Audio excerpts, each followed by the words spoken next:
राधे राधे दोस्तों। आज है दिनांक 4 जनवरी, दिन रविवार।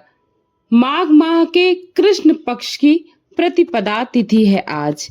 आज का दिन बहुत ही शुभ है और आज का जो शुभ मुहूर्त है, शुभ काल है, सभी मैं आप सभी को बताती हूँ। सूर्योदय होगा 7:13 पर, सूर्यास्त 5:50 पर, चंद्रोदय 6:59 पर और चंद्रास्त होगा 8:50 पर। आज के अशुभ काल यानी कि राहु काल 4:30 से 5:50 तक माना जाएगा और अभिजीत मुहूर्त 12:10 से 12:52 दोपहर तक। अमृत काल होगा 12:59 से 2:26 तक। ब्रह्म मुहूर्त 5:37 से 6:25 तक माना जाएगा। आज हम सुनेंगे आगे का अध्याय, जो कि सहस्त्र अर्जुन ने उनसे पूछा, हे योगियों में श्रेष्ठ दत्तात्रेय जी, मैंने सब धर्म सुन लिए, अब आप कृपा करके मुझे माघ मास महात्म में भी सुनाइए। दत्तात्रेय जी कहने लगे कि जो नारद जी से ब्रह्मा जी ने कहा था वही माघ महात्म मैं तुमसे कहता हूँ। इस कर्म भूमि भारत में जन्म लेकर जिसने माघ स्नान नहीं किया उसका तो मानो जन्म ही निष्फल हो गया हो।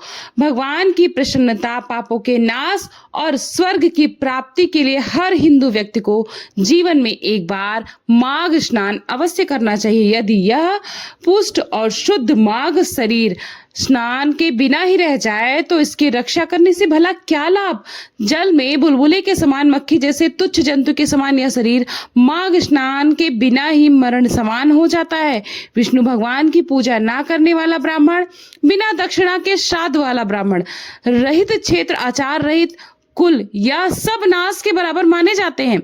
गर्व से धर्म का, क्रोध से तप का, गुरुजनों की सेवा ना करने से स्त्री तथा ब्रह्मचारी, बिना जली अग्नि से हवन और बिना साक्षी के मुक्ति का नाश हो जाता है।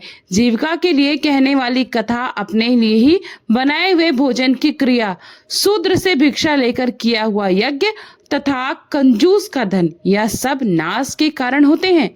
बिना अभ्यास के और आलस्य वाली विद्या, असत्य वाणी विरोध करने वाला राजा, जीविका के लिए तीर्थ यात्रा, जीविका के लिए व्रत, संदेह युक्त मंत्र का जप, व्यग्र चिंत होकर जप करना, वेद ना जानने वाले को दान देना, संसार में नास्तिक मत ग्रहण करना, श्रद्धा बिना धार्मिक क्रिया, ये सब व्यर्थ होते हैं। और जिस तरह दरिद्र का जीना व्यर्थ है, उसी तरह माघ स्नान के बिना मनुष्य का जीना भी व्यर्थ है। ब्रह्मा घाती, स्वर्ण चुराने वाला, मदिरा पीने वाला, गुरु पत्नी का और इन चारों की संगति करने वाला माघ स्नान से पवित्र हो जाता है। जल कहता है कि सूर्योदय से पहले जो मुझ में स्नान करता है, मैं उसके बड़े से बड़े पापों को भी नष्ट कर डालता हूँ। महापाप तक भी स्नान करने से भस्म हो जाते हैं।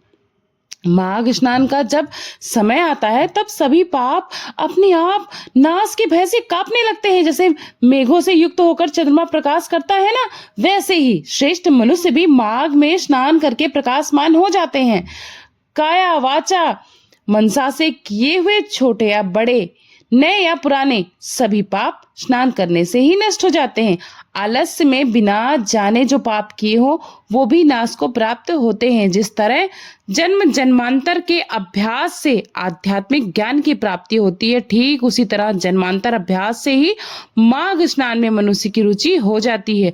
यह अपवित्र को पवित्र करने वाला बड़ा तप और संसार रूपी कीचड़ को धोने की पवित्र वस्तु माना जाता है। इसलिए हे राजन, जो मनवांछित फल देने वाला माँ के स्नान नहीं करता, वह सूर्य चंद्रमा के समान भोगों को कैसे भोग सकता है।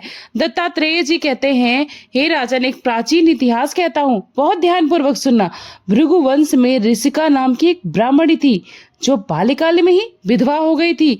वह रेवा नदी के किनारे विंध्याचल पर्वत के नीचे तपस्या करने लगी। वह जितेंद्रिय, सत्य वक्ता, सुशील, दानसी तथा तप करके देह को सुखाने वाली थी। वह अग्नि में आहुति देकर उच्च वृत्ति द्वारा छठे काल में भोजन करती थी। वह वलकल धारण करती थी और संतोष से अपना जीवन बिताती थी। उसने रेवा और कपिल नदी के संगम में 60 वर्ष तक माघ स्नान किया और फिर वहीं पर वह मृत्यु को प्राप्त हो गई।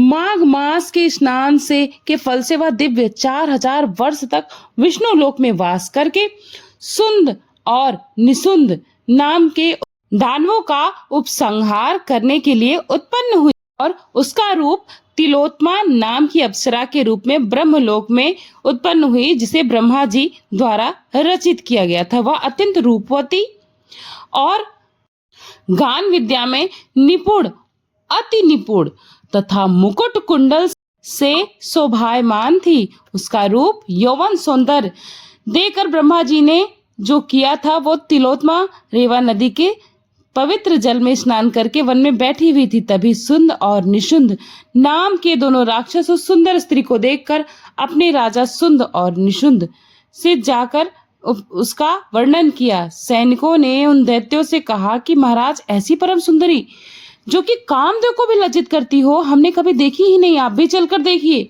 तब वह दोनों दैत्य मदिरा के पात्र रखकर वहां पर आए जहां पर परम सुंदरी बैठी हुई थी। दोनों दैत्यों ने मदिरा पान किया हुआ था और काम क्रीड़ा से पीड़ित हुए वे दोनों आपस में ही उस स्त्री रत्न को प्राप्त करने के लिए विवादग्रस्त हो गए और फिर आपस में ही युद्ध करते हुए वहीं पर समाप्त भी हो गए। दोनों को मरा हुआ देखकर उनके सैनिकों ने बड़ा कोलाहल मचाया।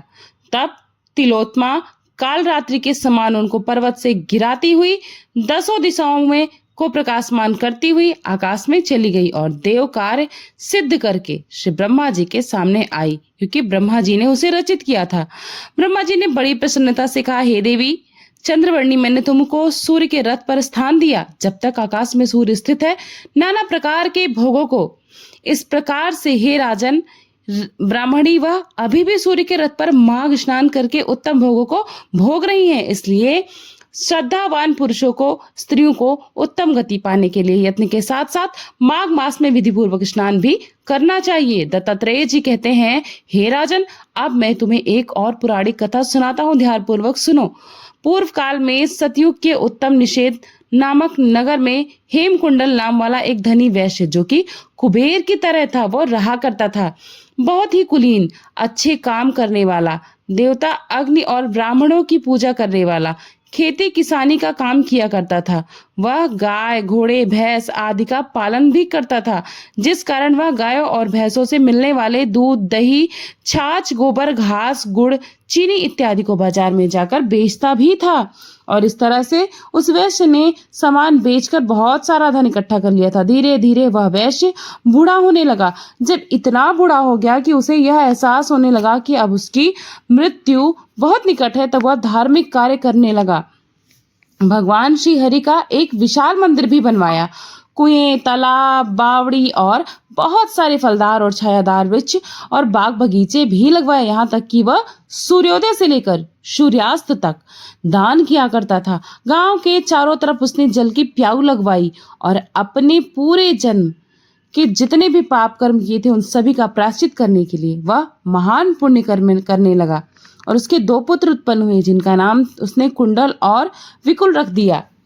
वैश्य के दोनों लड़के जब बड़े हुए, तब हेमकुंडल गृहस्थी का सब कार्य उन दोनों को सौंपकर तपस्या करने के इरादे से वन में चला गया और वहां भगवान की आराधना में अपने शरीर को सुखाकर अंत में भगवान श्री हरि के लोक को प्राप्त हुआ। अब उसके दोनों पुत्रों को धन वैभव का लालच हो गया, जिससे वे दोनों बुरे कामों में लग गए। पिता का एकत्रित किया हुआ धन ही इतना सारा था कि वे धन को खर्च करने में लग गए। उन्हें धन कमाने का तो चिंता ही नहीं था, बल्कि वह उस धन को अनावश्यक कामों में खर्च करने लगे। वेश्यागामी बन गए। वीणा और बाजे लेकर वेश्याओं के साथ गाते फिरते थे। अच्छे और सुंदर वस्त्र पहनकर, सुगंधित तेल लगाकर, भांड और खुशामदों से घिरे हुए हाथी की सवारी और सुंदर घरों में रहते थे। इस प्रकार वैश्य के वे दोनों पुत्र ही धन को बुरे कामों में नष्ट करने लगे। वे दोनों मिलकर अपने पिता का सारा धन केवल अपने ऊपर ही खर्च कर रहे थे। ना कभी किसी को दान देते, ना कोई हवन कराते, यहाँ तक कि देवता और ब्रह्मा जी की सेवा और विष्णु भगवान का पूजन भी नहीं करते थे। इस तरह धन को व्यर्थ करते करते उन दोनों लड़कों के पास जितना भी धन था, वे सब कुछ समाप्त हो गया और वह दरिद्रता को प्राप्त होकर बहुत दुखी रहने लगे। भाई, जन, सेवक, उपजी भी इन सबको छोड़कर चले गए। तब इन दोनों भाइयों ने मिलकर चोरी इत्यादि का काम शुरू कर दिया। जब राजा के भय से नगर को छोड़कर डाकुओं के साथ ये वन में रहने लगे, तो वहां पर अपने तीक्ष्ण बाणों से वन में रहने वाले जंगली पशुओं को भी मारकर ये खाने लगे। एक समय इनमें एक भाई पर्वत पर गया और वहां पर उसको शेर मारकर खा गया, और दूसरा भाई उसी समय फिर वन को गया जहां उसे काले सांप ने डस लिया, जिससे उसकी भी मृत्यु तभी हो गई। यमराज के दूत उन दोनों को ही बांधकर यम के पास लेकर गए और कहने लगे कि हे महाराज, बताइए इन दोनों पापियों के लिए क्या सजा है। तब चित्रगुप्त ने उन दोनों के कर्मों की आलोचना करके अपने दूतों से कहा कि बड़े भाई कुंडल को घोर नरक में डाल दो और दूसरे भाई विकुल को स्वर्ग में ले जाया जाए जहां उत्तम भोग है। तब एक दूत तो कुंडल को नरक में फेंकने के लिए ले गया और दूसरा दूत बड़ी विनम्रता से कहने लगा, हे कुंडल, चलो, तुम्हारे अच्छे कर्मों से तुम स्वर्ग को प्राप्त हुए हो, तब वहां पर जाकर अनेक प्रकार से भोगों को भोगो। तब विकुल बड़ी हैरानी के साथ मन में ढेर सारे संशय लेकर दूत से कहने लगा, हे यमदूत, मेरे मन में बहुत भारी शंका है, इसलिए मैं तुमसे कुछ प्रश्न पूछना चाहता हूँ। कृपया करके मेरे प्रश्नों का उत्तर दे दीजिए। हम दोनों भाई एक ही कुल में पैदा हुए हैं, एक जैसे ही कर्म भी करते रहे आजीवन, और कभी कोई पुण्य कर्म नहीं किया। मैंने अपने भाई के जैसे समान हमेशा पाप ही किया है। तो ये किस प्रकार से दोनों भाइयों में कोई धार्मिक कर्म हमने कभी नहीं किया, किसी की सहायता तक भी नहीं की, फिर हम दोनों में से किस प्रकार एक को नरक और एक को स्वर्ग क्यों मिल रहा है? यमदूत, मैंने तो अपने पूरे जीवन में कोई सत्कर्म नहीं किया, इस कारण स्वर्ग को जाने का कोई विशेष कारण मुझे दिखता भी नहीं। कृपया करके मेरी शंका दूर करो। यह बात सुनकर यमदूत कहने लगा, हे विकुल, माता पिता पुत्र पत्नी भाई सब के सब संबंध जन्म के कारण ही होते हैं, और जन्म होता ही कर्मों को भोगने के लिए है। जिस प्रकार एक वृक्ष पर अनेक पक्षियों का आगमन होता है, उसी तरह इस संसार में पुत्र माता पिता भाई का भी संगम होता है। इनमें से जो जैसे जैसे कर्म करता है वैसे ही फल भोगता है। तुम्हारा भाई अपने पाप कर्मों से नरक में चला गया और तुम यहाँ अपने पुण्य कर्म के स्वर्ग में जा रहे हो। तब विकुल बड़े आश्चर्य से पूछा, हे यमदूत, मैंने तो कोई धर्म का कार्य किया ही नहीं है, मैं सदा पापों में ही लगा रहता था।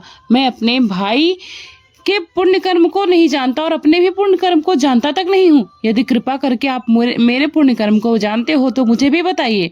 तब देवदूत कहने लगे कि विकुल, मैं सब प्राणियों के बारे में भली भांति जानता हूँ, लेकिन तुम नहीं जानते। सुनो, हरि मित्र का पुत्र सुमित्र नाम का एक ब्राह्मण था, जिसका आश्रम यमुना नदी के दक्षिण दिशा में था। उसके साथ जंगल में ही तुम्हारी मित्रता हो गई और तुमने उसके साथ 2 बार माघ मास में श्री यमुना जी में स्नान किया था। पहली बार स्नान करने से तुम्हारे सारे पाप नष्ट हो गए और दूसरी बार स्नान करने से तुम्हें स्वर्ग की प्राप्ति हुई। इसलिए विकुल, तुमने 2 बार माघ मास में स्नान किया और आज भी प्रायश्चित कर रहे हो। इसी के पुण्य के फल से तुम्हें स्वर्ग प्राप्त हुआ और तुम्हारा भाई नरक को प्राप्त हुआ। ऐसा कहने के पश्चात दत्तात्रेय जी कहने लगे, हे राजन, इतना सुनकर बकंडा अपने द्वारा अनजाने में किए गए पुण्य कर्म के बारे में सोचने लगा और मन ही मन यह विचार करने लगा कि अनजाने में किए गए माघ स्नान का अगर यह फल प्राप्त होता है तो फिर श्रद्धा और भाव से किए गए स्नान का कितना पुण्य मिलता होगा। इसके बाद वह अपने भाई कुंडल के दुखों को सोचकर दुखी होकर बड़ी विनम्रता से मीठे वचनों से दूतों से कहने लगा, हे दूत, सज्जन पुरुषों के साथ 7 पग चलने से मित्रता हो जाती है और यह कल्याणकारी भी होती है। मित्र प्रेम की चिंता न करते हुए तुम मुझे इतना बताने की कृपा करो कि कौन से कर्म से मनुष्य यमलोक को प्राप्त नहीं होता, क्योंकि तुम तो सर्वज्ञ हो, तुम्हें सब पता है। तो मुझे यह जरूर बताओ, क्योंकि मुझे अब यह पता चल गया है कि अनजाने में पुण्य इस प्रकार प्राप्त होता है, तो जानकर मैं कभी भी पाप कर्म में भागी नहीं होऊंगा। तो आगे का वृतांत आप सभी को कल की कथा में अवश्य सुनने को मिलेगा, और कल की कथा सुनने के लिए आप चैनल को सब्सक्राइब कर लीजिएगा, वीडियो को लाइक करेगा, कमेंट बॉक्स में हर हर महादेव लिखना बिल्कुल भी मत भूलिएगा, ताकि आने वाली हर वीडियो की नोटिफिकेशन आप सभी को सबसे पहले मिल जाए। मिलती हूँ नई कथा के साथ, नए अध्याय के साथ, नए वीडियो में। तब तक के लिए अपना खूब सारा ख्याल रखिएगा। हर हर महादेव।